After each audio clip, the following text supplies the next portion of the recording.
stay calm.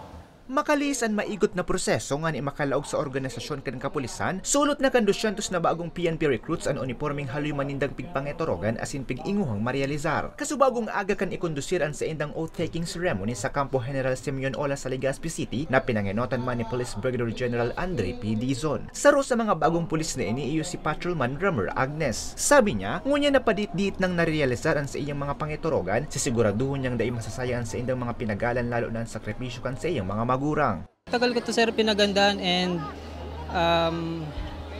isa din to sa goal ko. Kumbaga ito yung main goal ko simula ng bata ako kaya talagang handang-handa ako dito sir. Matapos ang oath-taking, 6 na bulan man na maklase sa Public Safety Basic Recruit Course sa Laucan Regional Training Center sa PRO5 ang bagong kapulisan. Matapos naman ang 6 na bulan na pagklase sa PSBRC, dugang na 6 na bulan pa ang igugugol kan mga ini sa field training exercise para maging permanente sa trabaho kung saan ide-deploy na ang mga ini bilang Police Officer 1. Ang bagong kapulisan ang mapatrol, mamanihar kan trapiko asin maimbestigar sa manlain-lain na insidente.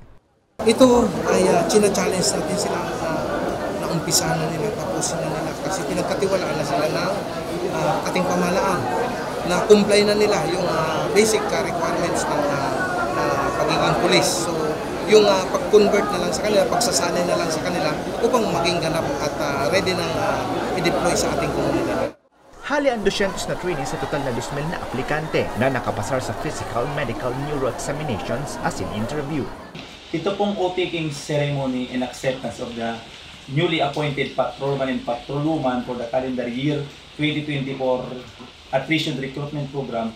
Bale, right after this ceremony, sila po ay properly turn over sa Police Regional Training Center 5 to undergo 6 months training. Bale, starting today, December 2020, sila ay hanggang June 20, 2025. They will undergo training, academic and non-academic phase, including the internal security operation or tinatawag na ISO phase. Laom kan PRO5 na tawanin importansya kan trainees ang mga naon ng bitan na bulan, ngani mas matayos ang sa indang kaisipan asin mapabaskog ang sa indang mga kapabilidad.